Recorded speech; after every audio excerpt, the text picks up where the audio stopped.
Welcome to the Circular Machine Knitting channel. I'm your host, Kim Thompson Pinder, and today I'm going to show you how to sew tubes together. Now, this way is a way that most people don't do it, but I have found that it creates a great back seam. Some of the other ones I've tried, the back of it doesn't look as good. So this one here is one that you probably haven't seen before. You're actually going to crochet them together and you will see that it leaves a very nice back to, especially if you're doing blankets. If you're doing something where the back's not going to be seen, not a big deal. But with a blanket where it's going to be seen, this is a really nice one. So I've got two tubes here that I've done up. Doesn't matter the length in terms of sewing them together. You're going to start out on both ends, but we're going to do this. There we go. All right, so the first thing I want you to notice is you want to find a row where the V's, the bottom of the V's, go to the right. Okay, so in this video it looks like it's going to the top, but when you're holding it in your hands, it's going to be going to the right. And you want the same on the other piece. So you want the row that is going to the right. And you can see here that the stitches are a slight bit different. There's slight bit gauges. You're going to need some stitch holders. These ones, I don't remember where I got them so long ago. But you can get some. I have a link to my Amazon affiliate page where you can purchase these. And yes, if you purchase them, I do make a little bit of money, but the money goes back into buying yarn so that I can make more projects for you. So you just want to go into the end piece here, the two end pieces, and just hook it together. Now, if you're doing like a blanket, you're going to want probably a stitch holder for probably about every 20 to 30 stitches. It's just going to help you be able to line things up properly, because you want to line up this row, these rows, so it's the same all the way across. It's the exact same row. And by doing that, if you line it up all the way across, so you see here, when you look, it's starting to curve down. Okay, it's not up, so you got to twist it so that it's up, and you go all the way across. Now, sometimes it may not be right at the end, and that's okay. You can just still twist it up. What's most important is that you keep the row the same, because otherwise, when you sew it together, it looks really bad if you switch rows. So in this case here, we're just going to follow this row all the way to the end. We're going to put another stitch holder in, because again, you got to twist it up a little bit. All right, now like I said, if you're doing a really long piece, you're going to want a stitch holder every probably 20 or so stitches. And put the stitch holders all the way across before you do the project. I know it's boring, it's the last thing you want to do is have to count out stitches, but I promise you that by doing that, it's going to make your life a whole lot easier and allow you to create a very professional finish. The other thing you're going to need is just some yarn to crochet it together. In this case, I'm using a black just to make it easy for you to see what I'm doing. But you can use, I would have used one of the two colors, white or gray. Either one would work. So now you want to find the first stitch. So you got to find the first V past this knot area. So in this case, here's the first V here, here's the first V here. what you're going to do is you want to take the two inner sides of the stitch, and that's where you're going to put your crochet hook through.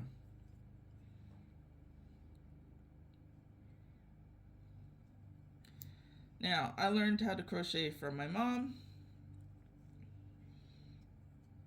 and so I always feed it through my fingers. So let's see if I can show you my fingers here. Let's lift this up a little higher. I'll show you my fingers and then. Okay, so I put it over the baby finger and then over my first finger. And I use that, you gotta leave yourself an end here. I use that to be able to tension. So I just lift it up over the first, over the fourth, over the first. And let's bring this back down. And like I said, I use the first finger just to give some tension. So you put the hook through, you still got your end here, leave yourself a nice end. You're going to grab that yarn. It's called yarn over. You're going to pull it through the two hoops. You're going to bring it up, and for this first stitch, you're just going to yarn over again, pull it through, and then take the other end and just tighten it down a bit.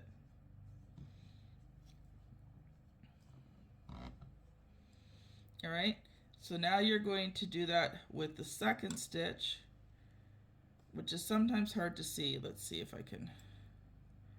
Okay, there it is there. There's the V, there's the V. Now you can tell this stitch is bigger than this stitch. For some reason the tension, the gauge on the two, the tension is a little bit different, so they create different sizes. So it's not a matter of length, it's a matter of stitches. So you're going to put your hook through again, that first, the two middle ones, and then you're just going to take the yarn over again, and you're going to pull it through all three loops on the hook. Again, the two middle one, that's called a slip stitch. The two middle ones, pull the hook through, and you've got a stitch. Okay, two middle, pull the yarn through all three. Now I'm going to work on this just quickly as we go along. So if you've never crocheted before, this is new and it's going to feel very weird. Now you're going to use this finger here just to give you just a little bit of tension, because if it's loose it's harder. But what I recommend is that before you do this on a project, that you just make some tubes and practice sewing them together, because you want to make sure that it has a really nice straight edge to it. It doesn't look like you're switching rows out, because that's the thing, as you're going along this, it's very easy for these two top rows to start turning, and it's easy to catch one of the other rows, and you don't want to do that because it just looks awful on the front side. It looks twisted. Now, one of the things I did with this project was I made sure that the row counts weren't the same, so that I could show you how to deal with that. So let's say you accidentally make one tube longer or shorter than the other. I'm going to show you how to deal with that as we get towards the end. Now, if you've liked this video so far, you're finding it helpful, please like and subscribe. Again, all these little things, purchasing from my affiliate link, liking and subscribing, just helps me to be able to put out more videos and get them out there. My goal with this channel is to provide you with projects from beginner to advanced, and I'm going to try and do things that you don't see on other channels. Now, there may be the occasional overlap. We will do some hats and scarves, though I will try to find some unique variations for them. But the goal is to do a beginner project once every 2 weeks and an advanced project once every 2 weeks. Oh, now wouldn't that be funny if I twisted the row.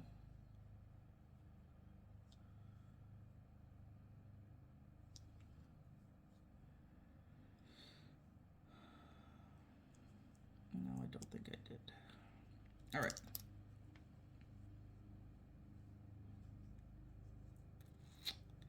I didn't twist the row. I put the stitch holder in the wrong spot.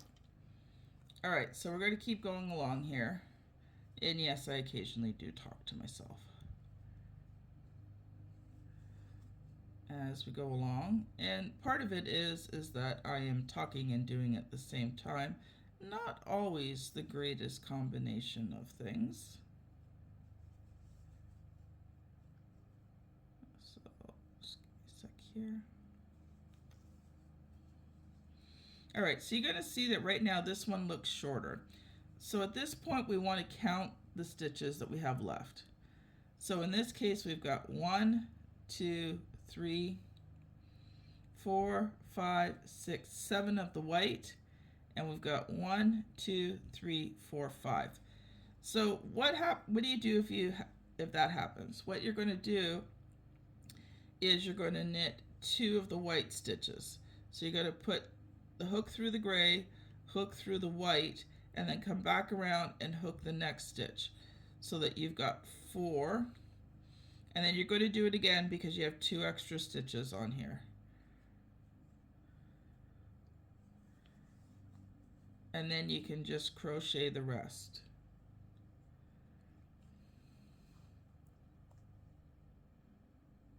As you get towards the end, sometimes it's harder to see, so you really want to make sure that you keep that row straight.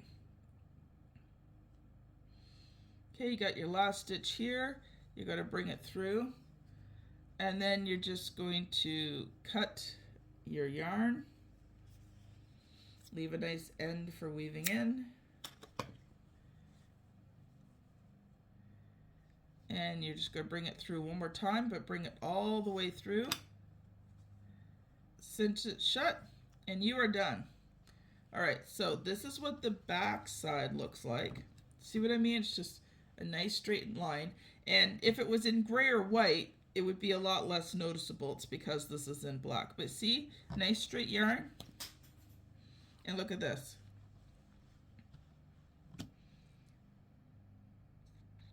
It's all nicely sewn together. It's one complete straight line. And yeah, it stretches out a little bit, but to be honest, it goes back together again. So thanks so much for watching, everyone. Check out the next video that's recommended for you, and we will see you soon.